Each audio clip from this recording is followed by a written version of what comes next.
what's going on? SirBlackson97 here, back with another deck profile. Today we have the Mitusurugi Ogdoadic deck. This will primarily be using the legendary modern decks as a nice baseline, but considering we have an entirely different deck joining the party, there's going to be a lot more variety this time around. So, without further ado, let's jump right in, starting with our extra deck. Kicking things off, we have, coincidentally, Cyburst Link 2s that deal with rituals. One Dynamondo, one Ashland U1000. The Ashland's more optional as it requires a few more variety in your types and attributes for the summoning conditions, and also the rituals you're searching, but both still provide a pretty effective means of extra deck support. But if you really want to go all in, definitely consider bumping Dynamondo up to 2. We'll start with him. 2 monsters including a ritual. If you special summon, target a card on the field and a ritual in the grave. Shuffle both into the deck. Nice little unicorn effect. And during your opponent's turn, as a quick effect, you can tribute him to tag into a ritual from the grave, or just put that ritual back into your hand. Again, worth bumping up to 2 if you don't want to use Ashland, but still has some support of its own. 2 monsters with different types and attributes. You'll probably be dipping into your extra deck a little bit to get to him. Ritual monsters at points 2 do piercing damage, which is nice. You can also reveal a ritual in the hand to grab a different attribute and type ritual monster from deck to hand, giving you a little bit more variety in what kind of ritual deck you're building out.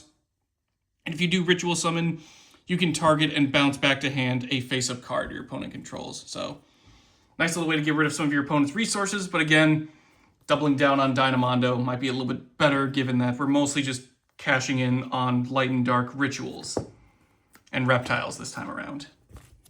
2 IP Masquerena, just needs 2 non-links. During your opponent's main phase, you get to quick effect link summon using materials you control, including her, and a link monster that uses IP as material can't be destroyed by card effects. Nice little protection for some of your boss monsters from the extra deck, such as SP Little Knight. 2 effect monsters. If she's link summoned using an extra deck material, Fusion, Synchro, Xyz, or Link, target a card on the field or in either grave and banish it, but our monsters can't attack directly this turn. If our opponent activates a card or effect, we can target 2 face-up monsters on the field, including 1 we control, and then banish them until the end phase. So again, nice little way to disrupt our opponent during the turn she summoned, and also just in general by banishing stuff until end phase. And then finally, closing out our Link roster, we have 1 Unicorn, 1 Access Code. Unicorn just needs 2 monsters with different names. If it's Link summoned, we get to discard a card to target and shuffle a card on the field back into the deck. If it was co-linked when that was activated, we get to draw a card, which is pretty cool. If you want to expand your Nightmare Link roster, during the draw phase, we get to draw, in addition to just 1 card, for every different co-linked Nightmare monster, which is pretty nice. And then Access Code, nice little finisher. 2 or more effect monsters, our opponent can't activate cards or effects in response to his activations. If he's link summoned, we get to target a link monster that was used as material, gains attack equal to its rating times 1,000, and then on once per turn, as long as we're banishing different attributes, we can banish a link from field or grave to destroy a card our opponent controls. Again, if you kind of want to expand your roster for some of those Nightmare links, you can get a little bit more mileage, such as Phoenix being a fire attribute. So an additional destruction you can get off of that.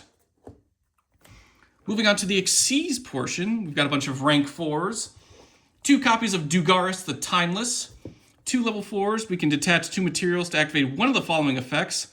Skip our next draw phase, but draw 2 cards, then discard 1. Almost like a nice little Reckless Greed effect. Skip our next main phase 1, special summon a monster from graveyard in defense position. Or skip our battle phase of the next turn and double the attack of 1 monster we control until the end of the turn. Nice little way to incur resources or advantage. Pretty much pick and choose whichever effect you think is optimal for the given situation. Personally, I like to just refill my hand and continue my plays from there. Plus, it's nice to get that discard off so you can get your Ogdoadics in the grave.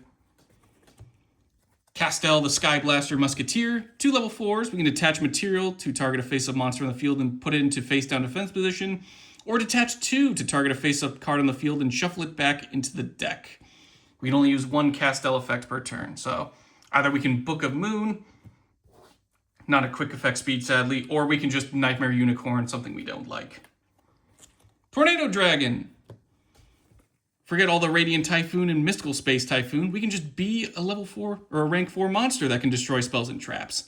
2 level 4s. As a quick effect, we can attach material to destroy a spell or trap on the field. Perfect. Evil Swarm Exciting Knight, 2 level 4s, once per chain, either our main phase or opponent's battle phase. If our opponent has more cards in their hand and field than we do, quick effect attach material to destroy all other cards in the field, but our opponent takes no damage for the rest of the turn. It's a nice way to mess with our opponent, clear out the field, and just continue going from there. Just keep in mind the no damage part. Light Dragonet Ignister, 2 level 4s. Monster we control will be destroyed by card effect. We can attach material from him instead. We can also detach material from him to destroy face-up monsters up to the number of Ignister monsters we control. It'll pretty much just be Light Dragon, so you're only blowing up 1, but protection by card effect is pretty nice. When another Cyberse monster we control inflicts battle damage to our opponent, especially when a link from the graveyard. Pairs well with access code just so you can revive those IP Masqueranas and keep floating into other links. For our rank 8, we have the Zombie Vampire. This definitely helps out with the Ogdoadic side. 2 or more level 8s. If you use a monster with a level that is owned by your opponent for the Xyz summon of the Zombie Vampire, you can make it level 8. They have a lot of monster stealing shenanigans, so if you want to expand your vampire arsenal to take advantage of that, definitely something worth considering. Either player can target this card with card effects of special summon monsters unless they came from the graveyard, as most vampires tend to. Attach a material from him. Each player sent the top 4 cards of their deck to the grave. Any monsters are sent to the graveyard by this effect, you can snag one of them to your field. Either one of your Ogdos, or if your opponent has something pretty nice that went to their graveyard, you can snatch that instead. And then finally, rounding us out, we have Super Star Slasher Typhon Sky Crisis. Definitely in the top 5 for coolest names of a card ever. 2 level 12s, but during the turn or the turn after your opponent's special summon 2 or more monsters from the extra deck, you can also just Xyz summon Typhon using 1 monster you control with the highest attack, your choice if tied. Materials get transferred onto Typhon.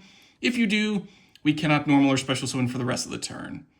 While Xyz summon monsters on the field, neither player can activate monster effects if they have 3,000 or more attack. We can also detach material to just return a monster on field into the hand.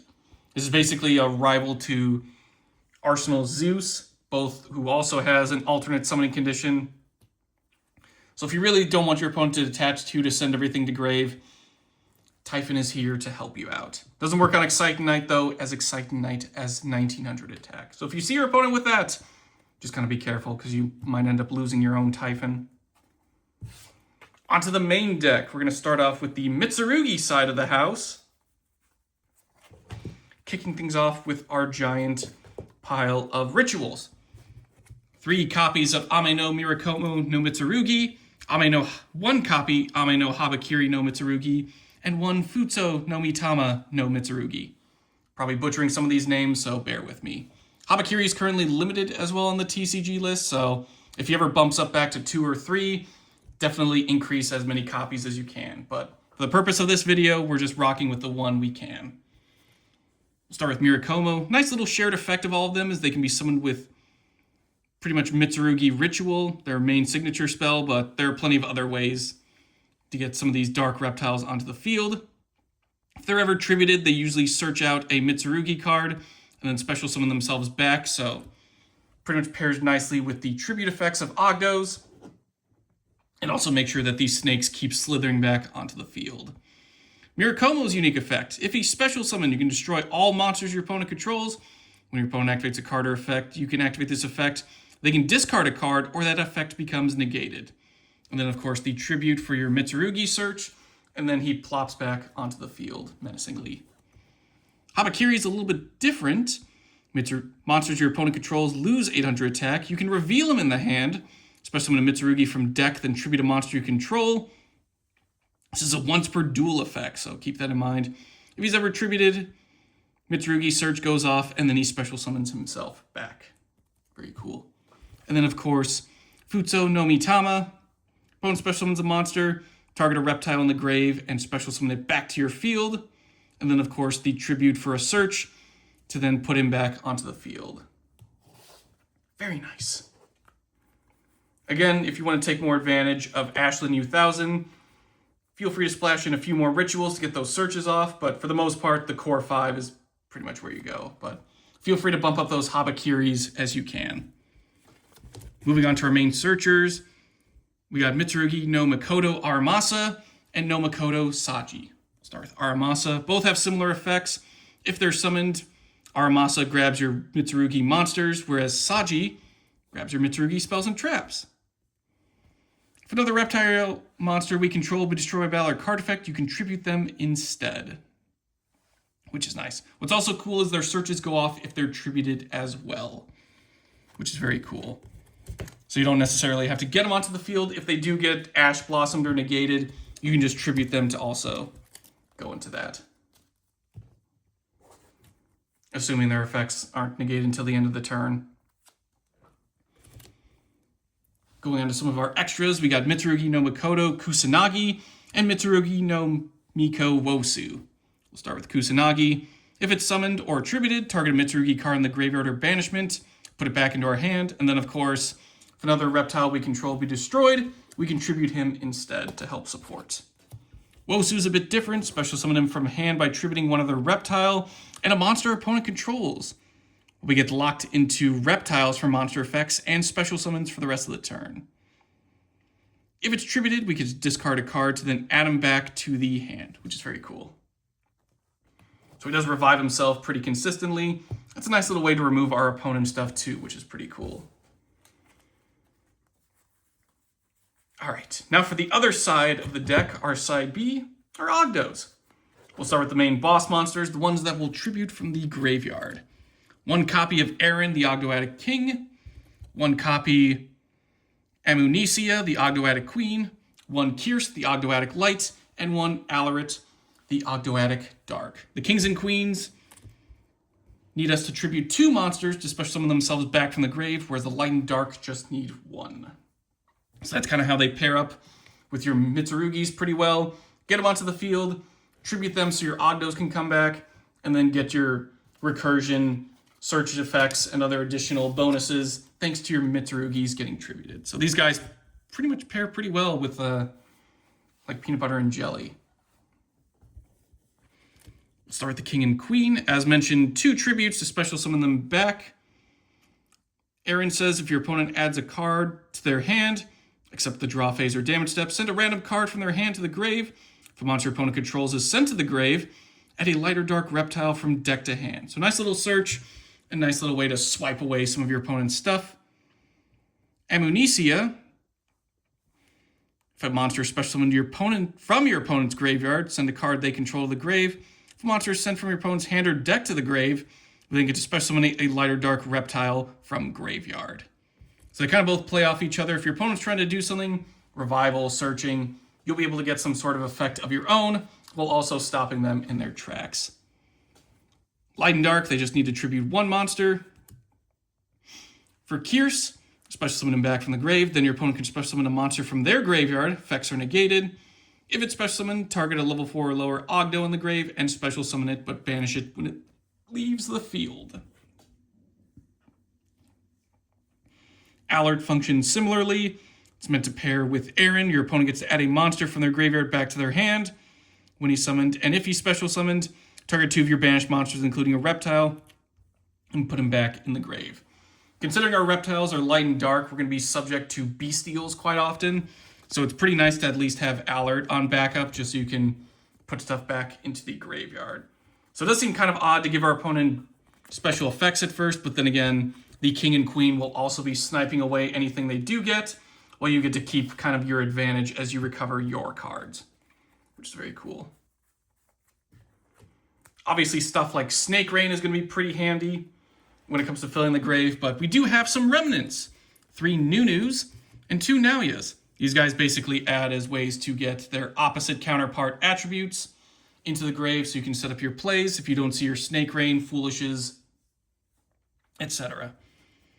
Nunu, send it from hand to grave to Foolish Burial that dark reptile. If you control no monsters or control an Ogdo, you can special summon him back from the grave, but banish him when he leaves the field. Nauya functions similarly, but sending the light reptile. Also, when he's summoned, we get to grab an Ogdoadic spell or trap from deck to hand. So nice little back row searcher there. 2 or 3 copies of each is pretty much recommended. Again, they just help you get your odd attributes reptiles into the grave so you can get your play set up that way. Bit optional here, but we got 2 boundless Ogdos, Zoha and Flogos. Similar effects if they're sent from field to grave or special summon from grave. We get to activate their unique effects. And if they're ever sent from hand to grave, or excuse me, if they're ever sent into the graveyard, you can send a card from hand to grave to put them back in the hand. At least if they're just hanging out. We'll start with Zoha in the unique effect department. Your opponent draws a card, and if they do, you get to add an Ogdoadic from deck to hand. Again, Aaron will be taking care of whatever does get sent or added. Then each player sends a card from their hand to graveyard. So a nice little way to, again, if you do see some of your Ogdos kind of brick or your Garnets hit the hand, it's a nice little way to clean out your hand as well. Flogos, target to face a monster opponent controls, and a monster in their graveyard with equal or higher attack. Special summon the monster from the grave, and then send the other targeted monster to the graveyard. So again, something like your other Ogdos, you can immediately just vaporize that monster they get back. So again, it kind of gives your opponent a boon, but then you immediately take it away, and your bigger kings and queens can take advantage of your bonus effects too. Moving on to the spells, we're going to kick things off with the Mitusurugi department. That being 3 copies of Mitusurugi Ritual. Ritual summon any Reptile Ritual monster. Pretty cool. We get to activate one of these effects. Ritual summon said Reptile Ritual from deck by attributing monsters from hand or field whose total levels equal that monster's level. Or Ritual summon a Reptile Ritual from the hand by attributing up to 2 reptiles from deck whose total levels also equal that ritual monster. So either way, either the materials are the hand or the ritual, and you can just grab the others from deck. They have to equal exactly, but considering everyone's either level 8 or 4, it's pretty easy to put your Mitsurugis onto the field that way. We also have Mitusurugi Mirror here to help out. Same ability to ritual summon any reptile ritual from hand or grave. This time we're grabbing from grave, which is pretty cool. You can also tribute reptiles from hand or field whose total levels equal or exceed, so we don't have to be exact. And if we have one of the 3 named rituals, Mirakomo, Mitama, Futo no Mitama, and Ame no Habakiri, that we control that is tributed while it's in the grave, we can shovel this back into the deck. The reason they're also named here is because it becomes a pre-prep target, because the ritual spell now lists ritual monsters. Very cool. So definitely worth splashing in at least 1 copy of Ritual, or Mirror, excuse me. He does also shuffle into the deck, so if you do have multiple pre-preps, you can take advantage of that as well. 3 copies of Mitusurugi Prayers. I gotta say, the spells and traps look pretty awesome. When you activate this card, you can tribute a reptile at activation from hand or field as well, which is pretty cool. And if we do, we can apply both effects in sequence instead of just normally 1.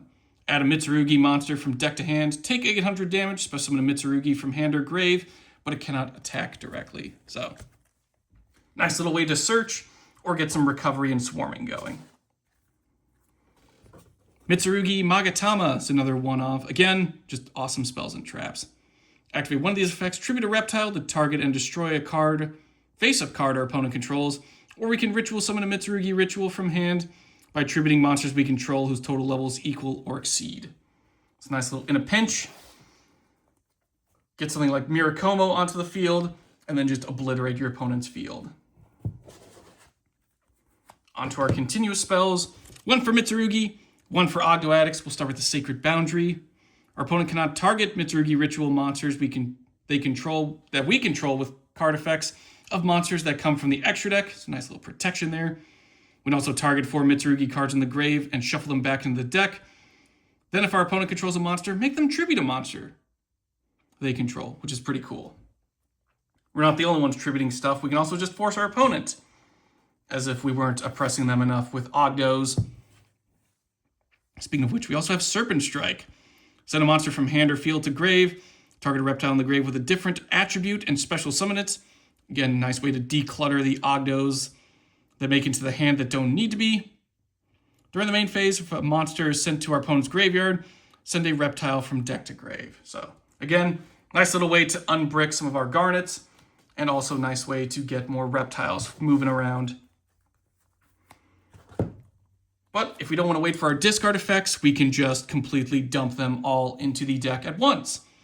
Non-once per turn, Snake Rain. Discard a card, send 4 reptiles from deck to grave. One of these will just pretty much guarantee your King, Queen, Light, and Dark can go into the grave. They also have Overlords.